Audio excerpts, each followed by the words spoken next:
Hi ನಮಸ್ತೆ ಎಲ್ಲರಿಗೂ Kannada studio YouTube channel ಸ್ವಾಗತ. ಇಂದಿನ ಸೆಷನಲ್ಲಿ ನಾವೇನು ನೋಡೋಣ ಅಂತ ಹೇಳಿದ್ರೆ, ಕಳೆದ ವಾರದ ವೀಕ್ಲಿ ಟಾಪ್ 30 ಕರೆಂಟ್ ಅಫೇರ್ಸ್ ಪ್ರಶ್ನೆಗಳನ್ನು ಈ ಒಂದು ಸೆಷನಲ್ಲಿ ನಾವು ಡಿಸ್ಕಷನ್ನ ಮಾಡೋಣ. ಸರಿನಾ? ಹಾಗಾದರೆ ಬನ್ನಿ ವಿಡಿಯೋನ ಸ್ಟಾರ್ಟ್ ಮಾಡೋಣ. ವಿಡಿಯೋ ಸ್ಟಾರ್ಟ್ ಮಾಡೋಕ್ಕಿಂತ ಮುಂಚೆ ವಿಡಿಯೋ ಕೊನೆವರೆಗೂ ನೋಡಿ ಅಂತ ಹೇಳ್ತಾ, ಹಾಗೆ ವಿಡಿಯೋ ಕೊನೆವರೆಗೂ ನೋಡಿದ್ರೆ ನಂತರ ವಿಡಿಯೋ ಇಷ್ಟ ಆದರೆ ಪ್ಲೀಸ್ ವಿಡಿಯೋನ ಲೈಕ್ ಮಾಡಿ, ಸಬ್ಸ್ಕ್ರೈಬ್ ಮಾಡಿ. ಇಫ್ ನಿಮಗೆ ವಿಡಿಯೋ ಇಷ್ಟ ಆಗಲಿಲ್ಲ ಅಂದರೆ ಆಬ್ವಿಯಸ್ಲಿ ಡಿಸ್ಲೈಕ್ ಮಾಡಿ ಅಂತ ಹೇಳ್ತಾ, ಯಾಕೆ ಈ 31 ಮಾರ್ಚ್ದ ಕರೆಂಟ್ ಅಫೇರ್ಸ್ ಇಲ್ಲಿ ಮಾಡ್ತಾ ಇಲ್ಲ?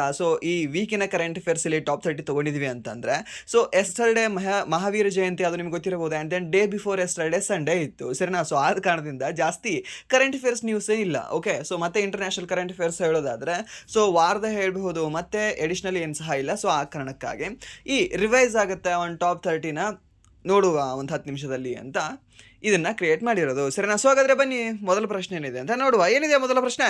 ಉತ್ತರಾಖಂಡದ ನಂತರ ಏಕರೂಪ ನಾಗರಿಕ ಸಂಹಿತೆ ಮಸೂದೆಯನ್ನು ಅಂಗೀಕರಿಸಿದ ಭಾರತದ 2ನೇ ರಾಜ್ಯ ಯಾವುದು ಅಂತ ಕೇಳಿದ್ದಾನೆ. ಸರಿನಾ?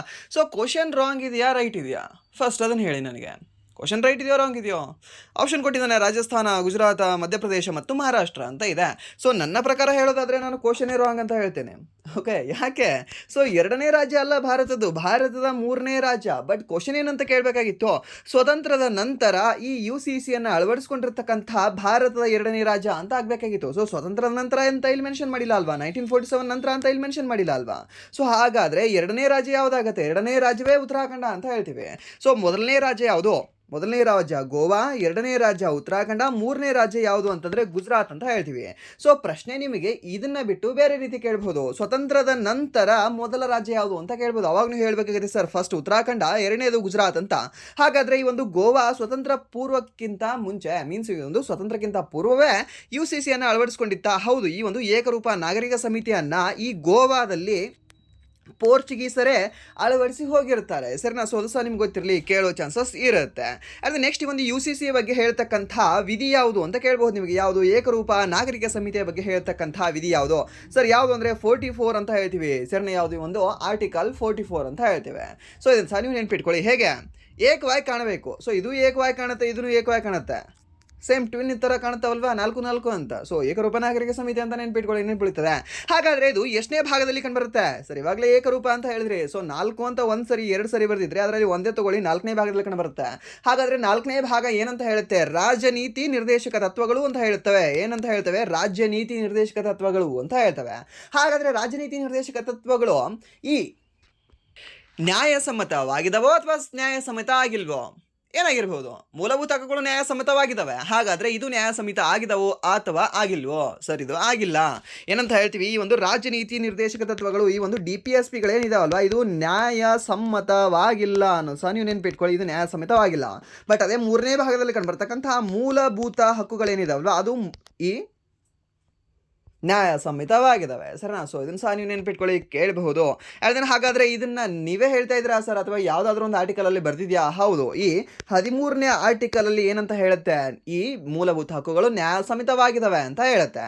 ಆ್ಯಂಡ್ ನೆಕ್ಸ್ಟ್ ಇಲ್ಲಿ 37ನೇ ವಿಧಿಯಲ್ಲಿ ಏನಂತ ಹೇಳುತ್ತೆ? ಇದು ನ್ಯಾಯಸಮ್ಮತವಾಗಿಲ್ಲ ಅಂತ ಇದ್ರ ಬಗ್ಗೆ ಹೇಳುತ್ತೆ. ಎರಡು ಸಹ ನಿಮ್ಗೆ ಗೊತ್ತಿರಲಿ, ಇದು 2 ಸಹ ನಿಮಗೆ ಕೇಳೋ ಚಾನ್ಸಸ್ ಇರುತ್ತೆ. ಓಕೆ, ಆ್ಯಂಡ್ ನೆಕ್ಸ್ಟ್ ಈ ಒಂದು ರಾಜಸ್ಥಾನ ಅಂತ ನೋಡಿದ್ವಿ. ರಾಜಸ್ಥಾನ ಯಾಕೆ ನ್ಯೂಸಲ್ಲಿತ್ತು ರೀಸೆಂಟಾಗಿ? ಸರ್ ಅರಾವಳಿಯ ಒಂದು ಬೆಟ್ಟಗಳಿಂದ ಅದು ನ್ಯೂಸಲ್ಲಿತ್ತು. ಆ್ಯಂಡ್ ನೆಕ್ಸ್ಟ್ ನಿಮಗೆ ಇನ್ನೊಂದು ಸಹ ಗೊತ್ತಿರಲಿ, ಈ ಮೌಂಟ್ ಅಬು ಏನಿದೆಯಲ್ವಾ, ಈ ರಾಜಸ್ಥಾನದ ಅರಾವಳಿಯಲ್ಲಿ ಕಂಡುಬರ್ತಕ್ಕಂಥ ಅತ್ಯಂತ ಎತ್ತರವಾದ ಶಿಖರ ಯಾವುದು? ಸರ್ ಮೌಂಟ್ ಅಬು ಅಂತ ಹೇಳ್ತೀವಿ. ಗುರು ಶಿಖರ ಅಂತ ಹೇಳ್ತೀವಿ. ಬಟ್ ಅದರಲ್ಲಿ ಇನ್ನೊಂದು ಕಂಡುಬರ್ತಕ್ಕಂಥ ಶಿಖರ ಯಾವುದು ಅಂತಂದರೆ ಮೌಂಟ್ ಅಬು ಅಂತ ಹೇಳ್ತೀವಿ. ಸರಿನಾ? ಯಾವುದು? ಈ ಒಂದು ಮೌಂಟ್ ಅಬು. ಹಾಗಾದರೆ ಈ ಒಂದು ಮೌಂಟ್ ಅಬುಗೆ ರೀಸೆಂಟಾಗಿ ಮರುನಾಮಕರಣ ಮಾಡಿದ್ದಾರೆ. ಓಕೆ, ಅದು ಸಹ ನಿಮಗೆ ಗೊತ್ತಿರಲಿ, ಅದು ಸಹ ನಿಮಗೆ ಕೇಳೋ ಚಾನ್ಸಸ್ ಇರುತ್ತೆ. ಆ್ಯಂಡ್ ನೆಕ್ಸ್ಟ್ ಪ್ರಶ್ನೆ, ಇತ್ತೀಚೆಗೆ ಹೈಡ್ರೋಜನ್ ರೈಲಿನ ಯಶಸ್ವಿ ಪ್ರಯೋಗವು ಯಾವ ರೈಲ್ವೆ ಮಾರ್ಗದಲ್ಲಿ ನಡೆಯಿತು ಅಂತ ಕೇಳಿದ್ದಾನೆ. ಯಾವುದು? ಈ ಒಂದು ಹೈಡ್ರೋಜನ್ ಟ್ರೈನ್ನ ಯಶಸ್ವಿ ಪ್ರಯೋಗವು Delhi to Jaipur, Jind to Sonipat, Bengaluru to Mysuru and then Mumbai to Pune ಅಂತ ಕೊಟ್ಟಿದ್ದಾರೆ. ಇದಕ್ಕೆ ಸರಿಯಾದ ಉತ್ತರ ಯಾವುದಾಗುತ್ತೆ? ಸರ್ ಯಾವುದು ಅಂದರೆ ಒಂದು ಹರಿಯಾಣದಲ್ಲಿ, ಎಲ್ಲಿಂದ ಎಲ್ಲಿವರೆಗೆ? ಸರ್ ಜಿಂದ್ ಟು ಸೋನಿಪತ್ ಅಂತ ಹೇಳ್ತೀವಿ. ಯಾವುದು? ಒಂದು Sonipat. And then next, first government women MBBS college start ಆಗಿರೋದು ಸಹ ಇದೇ ಒಂದು ಸೋನಿಪತ್ತಲ್ಲಿ ನೋಡಿ. ಅದು ಸಹ ನೆನ್ಪಿಟ್ಕೊಳ್ಳಿ. ಯಾವಾಗ? 2013 ಸ್ಟಾರ್ಟ್ ಆಗುತ್ತೆ. ಸರ್ MBBS ಸ್ಟಾರ್ಟ್ ಆಗಿರೋದು ಗೌರ್ಮೆಂಟ್ ಯಾವಾಗ ಸ್ಟಾರ್ಟ್ ಆಗಿದೆ ಅಲ್ಲ ಸರ್? ನೀವೇನು ನೋಡಿದ್ರೆ 2013 ಅಂತ ಹೇಳ್ತಾ ಇದ್ದೀರಾ. ಮಹಿಳೆಯರ್ದು ಹೇಳ್ತಾ ಇದ್ದೀನಿ ಸರ್ ನಾನು. ಎಲ್ಲಿ ಅಂತ ನೀವು ಒಂದು ಸೋನಿಪತ್ತಲ್ಲಿ ಎಲ್ಲಿ ಕಂಡುಬರುತ್ತೆ? ಹರಿಯಾಣದಲ್ಲಿ ಕಂಡುಬರುತ್ತೆ. ಅದನ್ನು ಸಹ ನೀವು ನೆನ್ಪಿಟ್ಕೊಳ್ಳಿ. ಅಂದರೆ ನೆಕ್ಸ್ಟ್ ಈ ಒಂದು ಹರಿಯಾಣದಲ್ಲಿ ಒಂದು ಪ್ರಮುಖವಾಗಿರ್ತಕ್ಕಂಥ ಮೇಳವು ಸಹ ನಡೀತದೆ, ಒಂದು ಕ್ರಾಫ್ಟ್ ಮೇಳ ಅಂತ ಹೇಳ್ತೀವಿ.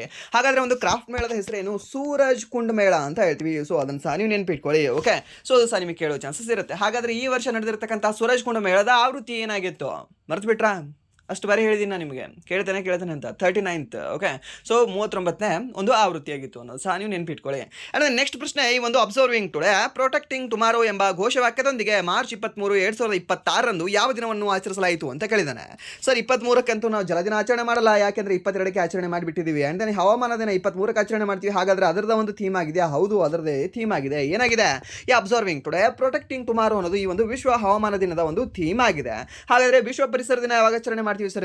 ಇದನ್ನು ಆಚರಣೆ ಮಾಡೋದು 5ನೇ ತಾರೀಕು. ಯಾವ 5 ಸರ್? ಜೂನ್ 5 ಅಂತ ಹೇಳ್ತೀವಿ. ಹಾಗಾದರೆ ವಿಶ್ವ ಅರಣ್ಯ ದಿನ ಯಾವಾಗ ಸರ್? ಯಾವಾಗ ಅಂತಂದರೆ ಇದೇ ಮಾರ್ಚ್ನ 21ನೇ ತಾರೀಕು ಈ ಒಂದು ವಿಶ್ವ ಅರಣ್ಯ ದಿನವನ್ನು ಆಚರಣೆ ಮಾಡ್ತೀವಿ. ಹಾಗಾದರೆ ಇದರ ಥೀಮ್ ಏನಾಗಿದೆ ಅಂದರೆ ಅಬ್ಸರ್ವಿಂಗ್ ಟುಡೇ ಪ್ರೊಟೆಕ್ಟಿಂಗ್ ಟುಮಾರೋ ಎಂಬ ಘೋಷವಾಕ್ಯದೊಂದಿಗೆ ನಾವು ಏನು ಆಚರಣೆ ಮಾಡಿದ್ದೀವಿ ಸರ್? ಈ ಒಂದು ಹವಾಮಾನ ದಿನವನ್ನು ಆಚರಣೆ ಮಾಡಿದ್ದೀವಿ. ಸೊ ಇದು ಸಹ ನೀವು ನೆನ್ಪಿಟ್ಕೊಳ್ಳಿ. ಅಂದರೆ ನೆಕ್ಸ್ಟ್ ಪ್ರಶ್ನೆ, ಸುಪ್ರೀಂ ಕೋರ್ಟ್ ಇತ್ತೀಚಿನ ಸ್ಪಷ್ಟನೆಯ ಪ್ರಕಾರ ಈ ಕೆಳಗಿನ ಯಾವ ಧರ್ಮದವರು ಮಾತ್ರ SC ಸ್ಥಾನಮಾನವನ್ನು ಪಡೆಯಲು ಅರ್ಹರು ಅಂತ ಕೇಳಿದ್ದಾನೆ. ಯಾವ್ದಾಗ್ತದೆ ಸರ್? ಹಿಂದೂ ಆಗ್ತದೆ, ಮುಸ್ಲಿಂ ಆಗಲ್ಲ. ಆ್ಯಂಡ್ ನೆಕ್ಸ್ಟ್ ಇಲ್ಲಿ ಹಿಂದೂ, ಸಿಖ್, ಬೌದ್ಧ ಮಾತ್ರ ಆಗುತ್ತೆ. ಯಾವುದಂತ ಹೇಳ್ತೀವಿ? ಒಂದು ಹಿಂದೂ, ಸಿಖ್ ಮತ್ತು ಬೌದ್ಧ ಮಾತ್ರ ಆಗುತ್ತೆ. ನೆನ್ಪಿಟ್ಕೊಳ್ಳಿ, ಹಿಂದೂ, ಸಿಖ್, ಬೌದ್ಧ ಅಂತ ನೆನ್ಪಿಟ್ಕೊಳ್ಳಿ. ಅಂದರೆ ನೆಕ್ಸ್ಟ್ ಪ್ರಶ್ನೆ, ಒಂದು IQAir ವರದಿಯ ಪ್ರಕಾರ PM 2.5 ಮಟ್ಟವು ಶಿಫಾರಸು ಮಾಡಿದ ಪ್ರಮಾಣಕ್ಕಿಂತ 20 ಪಟ್ಟು ಹೆಚ್ಚಿರುವ ವಿಶ್ವದ ಅತ್ಯಂತ ಕಲುಷಿತ ನಗರ ಯಾವುದು ಅಂತ ಕೇಳಿದ್ದಾನೆ. ವಿಶ್ವದಲ್ಲೇ ಅತ್ಯಂತ ಕಲುಷಿತವಾಗಿರ್ತಕ್ಕಂಥ ನಗರ ಯಾವುದು? Option A Delhi, option B Lahore, option C Loni, option D ಏನಿದೆ ಅಂದರೆ ಬೀಜಿಂಗ್ ಅಂತ ಇದೆ. ಸೊ ಇದಕ್ಕೆ ಸರಿಯಾದ ಉತ್ತರ ಯಾವುದಾಗುತ್ತೆ? ಯಾವುದಾಗಬಹುದು? ಗೆಸ್ ಮಾಡ್ಬೋದಾ?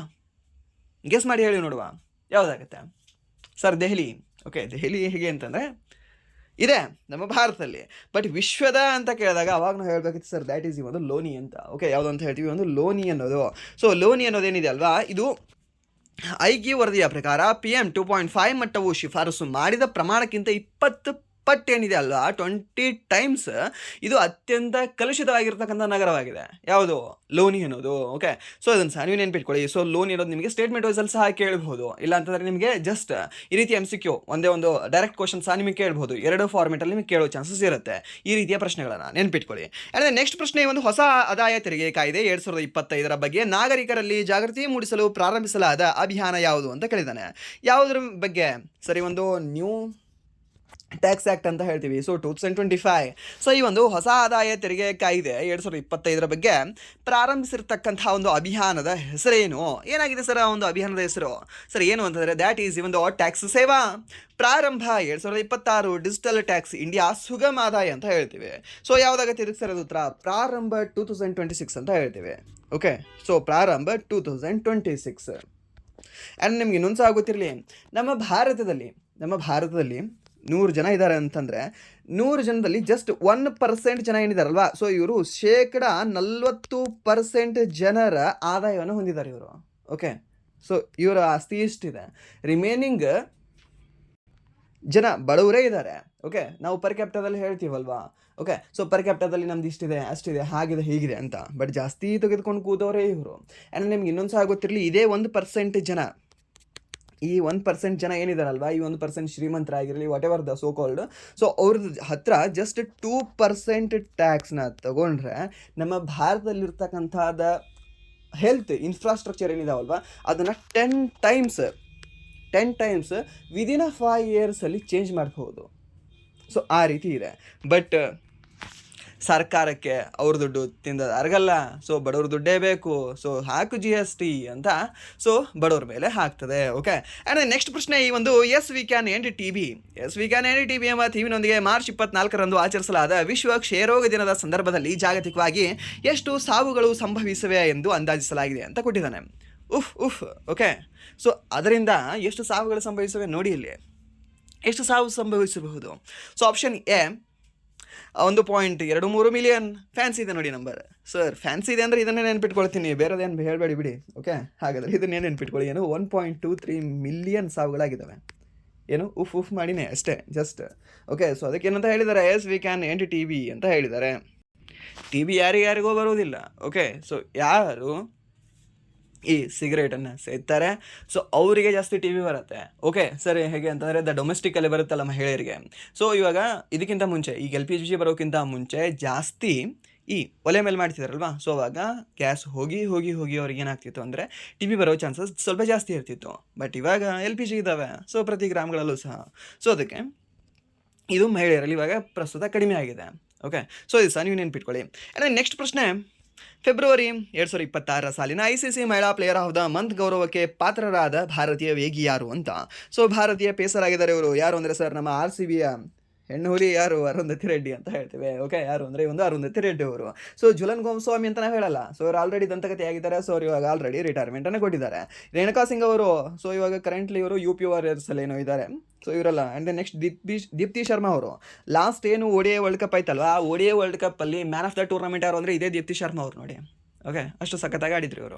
ಯಾರು, ದೀಪ್ತಿ ಶರ್ಮಾ ಅವರು. ಸೊ ಇವರು ದೀಪ್ತಿ ಶರ್ಮಾ ಅವರು ಆಲ್ರೌಂಡರ್ ಆಗಿದ್ದಾರೆ, ಬೌಲಿಂಗ್ ಆಲ್ರೌಂಡರ್ ಅಂತ ಹೇಳ್ತೀವಿ ಯಾರು, ಈ ಒಂದು ದೀಪ್ತಿ ಶರ್ಮಾ ಅವ್ರ ಬಗ್ಗೆ. ಸೊ ಇದನ್ನು ಸಹ ನೀವು ನೆನ್ಪಿಟ್ಕೊಳ್ಳಿ ಸರ್. ಹಾಗಾದರೆ ಈ ಒಂದು ಫೆಬ್ರವರಿನ ICC ಮಹಿಳಾ ಪ್ಲೇಯರ್ ಆಫ್ ದ ಮಂತ್ ಇವರು ಅಂತ ಹೇಳಿದ್ರಿ ಯಾರು, ಅರುಂಧತಿ ರೆಡ್ಡಿ. ಹಾಗಾದರೆ ಪುರುಷರಲ್ಲಿ ಯಾರು ಅಂತ ಕೇಳಿದ್ರೆ ಫರ್ಮಾನ್ ಅಂತ ಹೇಳ್ತೀವಿ. ಈ ಸಲ ಯಾರು, ಒಂದು ಎಸ್ ಫರ್ಮಾನ್ ಅಥವಾ ಎಸ್ ಫರ್ಹಾನ್ ಅಂತ ಈ ಪಾಕಿಸ್ತಾನದ ಓಪನರ್ ಇದ್ದಾರೆ ಅವರು. ಅಂದರೆ ನೆಕ್ಸ್ಟ್ ಪ್ರಶ್ನೆ, 2026 ಜೂನ್ ತಿಂಗಳಿನಿಂದ ಯಾವ ದೇಶದ ಕರೆನ್ಸಿ ನೋಟುಗಳು ಅಧ್ಯಕ್ಷ ಡೊನಾಲ್ಡ್ ಟ್ರಂಪ್ ಅವರ ಸಹಿಯೊಂದಿಗೆ ಬಿಡುಗಡೆಯಾಗಲಿವೆ? ಸರಿ, ಯಾವ ದೇಶದ ಸರ್ ಇದು? Silly question. Option B, America. And next ಪ್ರಶ್ನೆ, ಈ ಒಂದು ಜೂನ್ 15ರಿಂದ 17ರವರೆಗೆ 2026 ಫ್ರಾನ್ಸ್ನಲ್ಲಿ ನಡೆಯಲಿರುವ G7 ಶೃಂಗಸಭೆಯನ್ನು ಭಾರತವನ್ನು ಯಾವ ಸ್ಥಾನಮಾನದೊಂದಿಗೆ ಆಹ್ವಾನಿಸಲಾಗಿದೆ ಅಂತ ಕೇಳಿದ್ದಾನೆ. ಯಾವ ಒಂದು ಸ್ಥಾನಮಾನದೊಂದಿಗೆ, ಯಾವ ಕಂಟ್ರಿಯಾಗಿ ನಾವು ಹೋಗ್ತಾ ಇದ್ದೀವಿ ಅಲ್ಲಿ? ಯಾವ ಕಂಟ್ರಿ ಸರ್ ಅದು? ಕಾಯಂ ಸದಸ್ಯ ರಾಷ್ಟ್ರ? ಏನೋ ಚಾನ್ಸೇ ಇಲ್ಲ. ಅದನ್ನು ಪಾಲುದಾರ ರಾಷ್ಟ್ರ, ವೀಕ್ಷಕ ರಾಷ್ಟ್ರ, ಅತಿಥಿ ರಾಷ್ಟ್ರ ಅಂತ ಕೊಟ್ಟಿದ್ದಾನೆ. ಸೊ ಇಲ್ಲಿ ಕನ್ಫ್ಯೂಷನ್ ಆಗ್ತದೆ. ಓಕೆ, ಇಲ್ಲಿ ಬ್ರ್ಯಾಕೆಟಲ್ಲಿ ಕೊಟ್ಟಿದ್ದೀನಿ ಅಂತ ಇದನ್ನು ನೀವು ಹೇಳ್ಬೋದೇನೋ. ಓಕೆ, ಬಟ್ ಕೊಟ್ಟಿರಲಿಲ್ಲ ಅಂದರೆ ಯಾವುದಂತ ಹೇಳ್ತಿದ್ರೆ, ಯಾವುದು ವೀಕ್ಷಕ ರಾಷ್ಟ್ರನೋ ಅಥವಾ ಪಾಲುದಾರ ರಾಷ್ಟ್ರವೋ ಅಥವಾ ಇಲ್ವಾ ಈ ಒಂದು ಅತಿಥಿ ರಾಷ್ಟ್ರವೋ ಅಂತ? ಯಾವುದು ಸರ್? ಯಾವುದು ಅಂದರೆ ಈ ಒಂದು ಪಾರ್ಟ್ನರ್ ನೇಷನ್ನೇ ಪಾಲುದಾರ ರಾಷ್ಟ್ರ, ನೆನ್ಪಿಟ್ಕೊಳ್ಳಿ. ಓಕೆ, ಸೊ ವೀಕ್ಷಕ ರಾಷ್ಟ್ರ ಅನ್ನೋದಕ್ಕಿಂತ ಪಾಲುದಾರ ರಾಷ್ಟ್ರವಾಗಿ ನಮ್ಮ ಭಾರತ ದೇಶ ಆಹ್ವಾನಿಸಲಾಗಿದೆ. ಎಲ್ಲಿ? ಈ ಒಂದು ಫ್ರಾನ್ಸ್ನಲ್ಲಿ. ಓಕೆ, ಸೊ ಯಾಕೆ ಈ ಒಂದು ಫ್ರಾನ್ಸ್ನಲ್ಲಿ G7 ಮೀಟಿಂಗ್ ನಡೀತಾ ಇದೆ ಈ ವರ್ಷ, ಈ ಒಂದು ಜೂನಲ್ಲಿ. ಆಲ್ಮೋಸ್ಟ್ ನಿಮಗೆ ತಿಂಗಳು ಕೇಳಿದ್ರೆ ಏನು ಕನ್ಫ್ಯೂಷನ್ ಆಗೋದು ಬೇಕಾಗಿಲ್ಲ. ಈ ಒಂದು G7 ಶೃಂಗಸಭೆ ಏನಿದೆಯಲ್ವ, ಪ್ರತಿ ವರ್ಷ ಜೂನ್ ಆಸ್ಪಾಸಲ್ಲಿ ನಡೀತದೆ. ಮೀನ್ಸ್ ಜೂನ್ 1ರಿಂದ ಜೂನ್ 31ರವರೆಗೆ ಇದ್ರ ಮಧ್ಯಾಹ್ನ ನಡೀತದೆ. ಓಕೆ, ಇದು ನಿಮ್ಗೆ ಗೊತ್ತಿರಲಿ.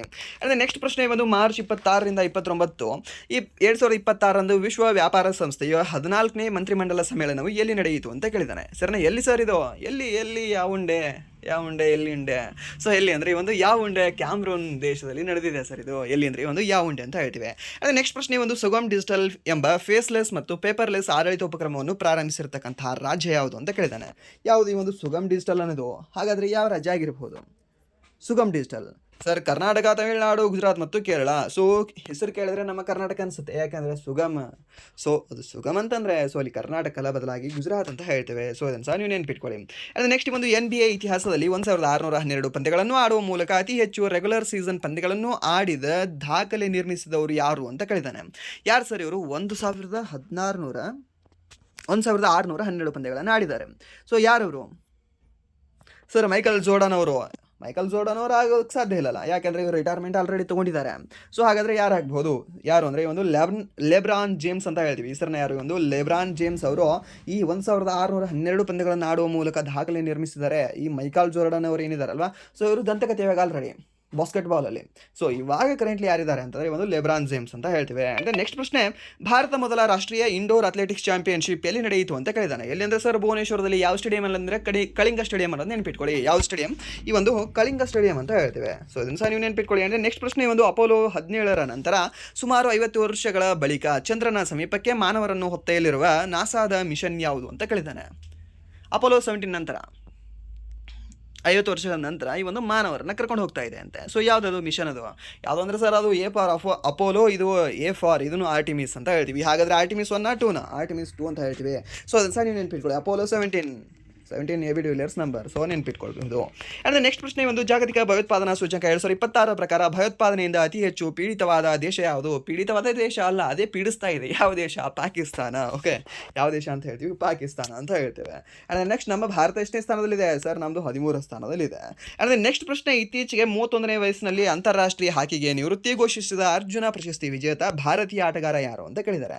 ಸೊ ಯಾರಾಗಿದ್ದಾರೆ ಸರ್ ಇವರು? ಯಾರು ಅಂದರೆ ಸರ್ ದ್ಯಾಟ್ ಈಸ್ ನನ್ ಅದರ್ ದ್ಯಾನ್ ಈ ಗುರ್ಜಂತ್ ಸಿಂಗ್ ಅವರು. ಓಕೆ, ಯಾರಂತ ಹೇಳ್ತೀವಿ? ಒಂದು ಗುರ್ಜಂತ್ ಸಿಂಗ್ ಅಂತ ಹೇಳ್ತೀವಿ. ಸೊ ಕೆಲವೊಂದು ಕಡೆ ಇವ್ರದ್ದು ಗುರ್ಜಿತ್ ಸಿಂಗ್ ಅಂತ ಸಹ ಮೆನ್ಷನ್ ಇದೆ. ಸೊ ಗುರ್ಜಿತ್ ಸಿಂಗ್ ಅಲ್ಲ, ಗುರ್ಜಂತ್ ಸಿಂಗ್ ಅಂತಾನೆ ಇದೆ ಅವ್ರದ್ದು. ಓಕೆ, ಸರ್ಚ್ ಮಾಡಿ ಸಹ ನಾನು ನೋಡಿದೆ, ಗುರ್ಜಂತ್ ಸಿಂಗ್ ಅಂತಲೇ ಇದೆ. ಸೊ ಅದನ್ನು ನೆನ್ಪಿಟ್ಕೊಳ್ಳಿ. ಅಂದರೆ ನೆಕ್ಸ್ಟ್ ಈ ಒಂದು ಹಾರ್ಮುಜ್ ಜಲಸಂಧಿಯಲ್ಲಿ ತೈಲ ಹಡಗುಗಳ ರಕ್ಷಣೆಗಾಗಿ ಭಾರತೀಯ ನೌಕಾಪಡೆ ಆರಂಭಿಸಿದ ಕಾರ್ಯಾಚರಣೆ ಏನು? ಓಕೆ, ಯಾವುದಾಗಿತ್ತು ಸರ್ ಈ ಒಂದು ಕಾರ್ಯಾಚರಣೆ? ಯಾವುದು ಅಂದರೆ ಈ ಒಂದು ಆಪರೇಷನ್ ಊರ್ಜಾ ಸುರಕ್ಷಾ ಅಂತ ಹೇಳ್ತೀವಿ. ಯಾವುದು ಈ ಒಂದು ಆಪರೇಷನ್ ಊರ್ಜಾ ಸುರಕ್ಷಾ. ಅಂದರೆ ನೆಕ್ಸ್ಟ್ ಪ್ರಶ್ನೆ, ಒಂದು ಓಪನ್ ಎಐ ಸಂಸ್ಥೆಯು ಏಷ್ಯಾ ಪೆಸಿಫಿಕ್ ವಿಭಾಗದ ಮುಖ್ಯಸ್ಥರಾಗಿ ಯಾರನ್ನು ನೇಮಿಸಿದೆ ಅಂತ. ಸೊ ಯಾರನ್ನು ನೇಮಿಸಿದೆ ಸರ್ ಇದು? ಜಾಸ್ತಿ ನಾವು ಚಾಟ್ ಜಿ ಪಿ ಟಿ ಅಂತ ಸರ್ಚ್ ಮಾಡ್ತಾ ಇದ್ದಾಗ ಸೊ ಅವರಿಗೂ ಸಹ ಕೆಲಸ ಜಾಸ್ತಿ ಆಗಿದೆ ನೋಡಿ. ಸೊ ಅದಕ್ಕೆ ಒಬ್ಬರನ್ನು ನೇಮಕ ಮಾಡಿದ್ದಾರೆ. ಯಾರನ್ನು? ಕಿರಣಮಣಿಯನ್ನು. ಓಕೆ, ಯಾರನ್ನು ಹೇಳ್ತೀವಿ? ಒಂದು ಕಿರಣಮಣಿಯವರನ್ನು ನೇಮಕ ಮಾಡಿದ್ದಾರೆ. ಅಂದರೆ ನೆಕ್ಸ್ಟ್ ಪ್ರಶ್ನೆ, ಒಂದು ಹವಾಮಾನ ಶೃಂಗಸಭೆಯಲ್ಲಿ ಕಾರ್ಬನ್ ಕ್ರೆಡಿಟ್ಗಳ ವ್ಯಾಪಾರಕ್ಕಾಗಿ ಪ್ರಾರಂಭಿಸಲಾದ ಡಿಜಿಟಲ್ ವೇದಿಕೆ ಹೆಸರೇನು ಅಂತ ಕೇಳಿದ್ದಾನೆ. ಏನಾಗಿದೆ ಸರ್ ಈ ಒಂದು ಡಿಜಿಟಲ್ ವೇದಿಕೆ ಹೆಸರು? ಏನಿಲ್ಲ, ಇಂಡಿಯನ್ ಕಾರ್ಬನ್ ಮಾರ್ಕೆಟ್ ಪೋರ್ಟಲ್ ಅಂತ ಹೇಳ್ತೀವಿ. ಯಾವುದು? ಈ ಒಂದು ಇಂಡಿಯನ್ ಕಾರ್ಬನ್ ಮಾರ್ಕೆಟ್ ಪೋರ್ಟಲ್ ಎಂಬುದಾಗಿದೆ. ಅಂದರೆ ನೆಕ್ಸ್ಟ್ ಈ ಒಂದು ಇತ್ತೀಚೆಗೆ 15ನೇ ವಯಸ್ಸಿನಲ್ಲಿ, ಎಷ್ಟನೇ ವಯಸ್ಸಿನಲ್ಲಿ? 15ನೇ ವಯಸ್ಸಿನಲ್ಲಿ T20 ಕ್ರಿಕೆಟ್ನಲ್ಲಿ ಶತಕ ಸಿಡಿಸಿ ಇತಿಹಾಸ ನಿರ್ಮಿಸಿದ ಅತ್ಯಂತ ಕಿರಿಯ ಆಟಗಾರ್ತಿಯೇ ಈ ಫ್ಯಾನ್ಸಿ ಉವಾಗು ಶಿಮನ್ಯೈ. ಯಾರು? ನೆನ್ಪಿಟ್ಕೊಳ್ಳಿ, ಈ ಒಂದು ಉವಾಗು ಶಿಮನ್ಯೈ ಯಾವ ದೇಶದವರು ಅಂತ ಕೇಳಿದ್ದಾನೆ. ಯಾವ ದೇಶದವರಾಗಿದ್ದಾರೆ ಇವರು? ಯಾರು ಅಂತಂದರೆ ಯಾವ ದೇಶದವರು ಅಂದರೆ ರುವಾಂಡಾ ದೇಶದವರಾಗಿದ್ದಾರೆ ಇವರು. ಓಕೆ, ಸೊ ಯಾರು? ಈ ಒಂದು ಫ್ಯಾನಿ ಉವಾಗು ಶಿಮನ್ಯೈ ಅವರು. ಸೊ ಇವರನ್ನು ನೀವು ನೆನ್ಪಿಟ್ಕೊಳ್ಳಿ. ಆ್ಯಂಡ್ ನೆಕ್ಸ್ಟ್ ಪ್ರಶ್ನೆ, ಒಂದು ಮಾರ್ಚ್ 25ರಿಂದ ಏಪ್ರಿಲ್ 3ರವರೆಗೆ ನಡೆಯುತ್ತಿರುವ ಖೇಲೋ ಇಂಡಿಯಾ ಬುಡಕಟ್ಟು ಕ್ರೀಡೆಗಳು ಇದು ಛತ್ತೀಸ್ಗಢದಲ್ಲಿ ನಡೆಯಲಿವೆ. ಆ್ಯಂಡ್ ನೆಕ್ಸ್ಟ್ ಈ ಒಂದು theatre and culture of piece ಎಂಬ ಘೋಷವಾಕ್ಯದೊಂದಿಗೆ ಮಾರ್ಚ್ 27ರಂದು ನಾವು ರಂಗಭೂಮಿ ದಿನವನ್ನು ಆಚರಣೆ ಮಾಡ್ತೀವಿ ಪ್ರತಿ ವರ್ಷ. ಆ್ಯಂಡ್ ನೆಕ್ಸ್ಟ್ ಈ ಒಂದು ಎಲಾನ್ ಮಸ್ಕ್ ಅವರ ಯಾವ ಯೋಜನೆಯು 1 ಟೆರಾವ್ಯಾಟ್ ಸ್ಕೇಲ್ ಚಿಪ್ ಉತ್ಪಾದನೆಯ ಗುರಿಯನ್ನು ಹೊಂದಿದೆ ಅಂತ. ಸೊ ಯಾವ ಒಂದು ಯೋಜನೆ? ಅವರು ಹೇಳಿದ್ದಾರೆ ನಾವಿವಾಗ AI ಚಿಪ್ಗಳನ್ನು ರೆಡಿ ಮಾಡ್ತೀವಿ ಅಂತ. ಯಾರು? ಎಲಾನ್ ಮಸ್ಕ್ ಅವರು. ಹಾಗಾದರೆ ಯಾವ ಒಂದು ಯೋಜನೆ ಗುರಿಯಾಗಿದೆ ಇದು? ಯಾವುದು ಅಂದರೆ ಒಂದು ಟೆರಾಫ್ಯಾಬ್ ಅಂತ ಹೇಳ್ತೀವಿ. ಯಾವುದು? ಈ ಒಂದು ಟೆರಾಫ್ಯಾಬ್ ಅನ್ನೋದು. ಆ್ಯಂಡ್ ನೆಕ್ಸ್ಟ್ ಒಂದು ಭಾರತ ಸರ್ಕಾರವು ಇತ್ತೀಚೆಗೆ ಈ ರಿಕ್ಷಾ ಮತ್ತು ಎಲೆಕ್ಟ್ರಿಕ್ ತ್ರಿಚಕ್ರ ವಾಹನಗಳ ಉತ್ತೇಜನಕ್ಕಾಗಿ ಎಷ್ಟು ಕೋಟಿ ರೂಪಾಯಿಗಳ ಪ್ರೋತ್ಸಾಹಕವನ್ನು ವಿಸ್ತರಿಸಿದೆ ಅಂತ. ಸೊ ಎಷ್ಟು ಕೋಟಿ ರೂಪಾಯಿಗಳು? ಎಷ್ಟು ಅಂತಂದರೆ ಸರ್ ದ್ಯಾಟ್ ಈಸ್ 10,900 ಕೋಟಿ ರೂಪಾಯಿಗಳು. ಇನ್ನೊಂದು 100 ಕೋಟಿ ಸೇರಿಸಿದ್ರೆ 11,000 ಕೋಟಿ ಆಗ್ತಿತ್ತು. ಆ್ಯಂಡ್ ನೆಕ್ಸ್ಟ್ ಒಂದು ಶ್ರೀಹರಿಕೋಟದ ನಂತರ ಇಸ್ರೋ ತನ್ನ 3ನೇ ಬಾಹ್ಯಾಕಾಶ ಉಡಾವಣಾ ಕೇಂದ್ರವನ್ನು ಯಾವ ರಾಜ್ಯದಲ್ಲಿ ನಿರ್ಮಿಸಲು ಯೋಜಿಸಿದೆ ಅಂತ ಕೊಟ್ಟಿದ್ದಾನೆ. ಸರ್ ಏನು ಸರ್ ಇದು? ಇಸ್ರೋದು ಶ್ರೀಹರಿಕೋಟದ ನಂತರ, ಶ್ರೀಹರಿಕೋಟದ್ದು 1ನೇದ 2ನೇದ? ಇದು 1ನೇದು. 2ನೇದು ಕುಲಶೇಖರ ಪಟ್ಟಣಂ ಅಂತ ಹೇಳ್ತೇವೆ. ಸರ್ ಎಲ್ಲಿ ಕಂಡು ಬರುತ್ತೆ? ಈ ಒಂದು ತಮಿಳುನಾಡಲ್ಲಿ ಕಂಡು ಬರುತ್ತೆ. ಹಾಗಾದರೆ 3ನೇದು ಯಾವುದು ಅಂತ ಕೇಳ್ತಾನೆ. 3ನೇದು ಯಾವುದು? ಯಾವುದಾಗಬಹುದು? ಯಾವುದು ಅಂದರೆ ಈ ಒಂದು ಗುಜರಾತ್ ಅಂತ ಹೇಳ್ತೇವೆ. ಹೆಸರನ್ನ ಯಾವುದು? ಈ ಒಂದು ಗುಜರಾತ್ನ ಗಿರ್ ಸೋಮನಾಥ ಬಳಿ ಅಂತ ಹೇಳ್ತೇವೆ. ನಿಮ್ಗೆ ಇನ್ನೊಂದು ಹೇಳಬೇಕು. ಸೊ ಏನು ಅಂತಂದರೆ ಈ ಉಡಾವಣಾ ಕೇಂದ್ರಗಳು ಆಲ್ಮೋಸ್ಟ್ ಈ ಸಮುದ್ರ ತಟಗಳಲ್ಲೇ ಕಂಡು ಬರ್ತವೆ. ಆ್ಯಂಡ್ ದೆನ್ ನೆಕ್ಸ್ಟ್ ಇನ್ನೊಂದು, ಅದು ಈ ಭೂಮಿಯ ಈ ಇಕ್ವೇಟರ್ ಲೈನ್ ಏನಿದೆ ಅಲ್ವಾ, ಸೊ ಆ ಲೈನಲ್ಲಿ ಸ್ಟ್ರೇಟಾಗಿ ಅವರಿಗೆ ಯಾವುದೂ ಸಹ ಅಡಚಣೆಗಳು ಕಂಡು ಬರಬಾರ್ದು, ಯಾವುದೂ ದೇಶಗಳ ಮಧ್ಯೆ ಕಂಡು ಬರಬಾರ್ದು. ಸೊ ಆ ರೀತಿ ಕ್ಲಿಯರ್ ವೇ ಎಲ್ಲಿರುತ್ತಲ್ವ, ಸೊ ಅಲ್ಲಿ ಈ ಉಡಾವಣಾ ಕೇಂದ್ರಗಳನ್ನು ಅವರು ಸ್ಥಾಪನೆಯನ್ನು ಮಾಡ್ಕೊಳ್ತಾರೆ. ಸರ್ ಹಾಗಾದರೆ ಇಲ್ಲಿ ಏನಾದರೂ ಬರ್ಬೋದಲ್ಲ ಸರ್ ಇಲ್ಲಿ?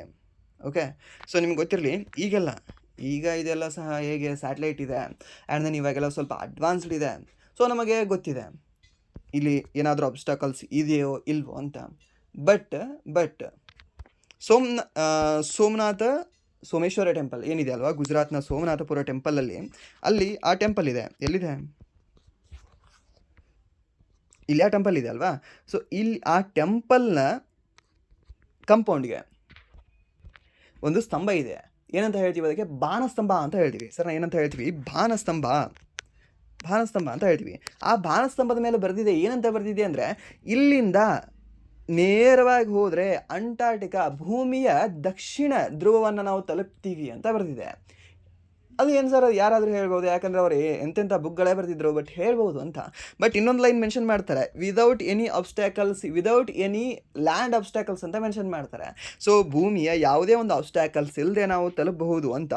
ಆ್ಯಂಡ್ ದೆನ್ ಸರ್ ಸುಮ್ಮನೆ ಬರೆದೋದೇನೋ, ಈ ದಿಕ್ಕಲ್ಲಿ ಹೋಗ್ಬೋದು, ಈ ದಿಕ್ಕಲ್ಲಿ ಹೋಗಿರ್ಬೋದು, ಈ ದಿಕ್ಕಲ್ಲಿ ಇರ್ಬೋದಲ್ಲ, ಸುಮ್ಮನೆ ಬರೆದಿರ್ಬೋದು.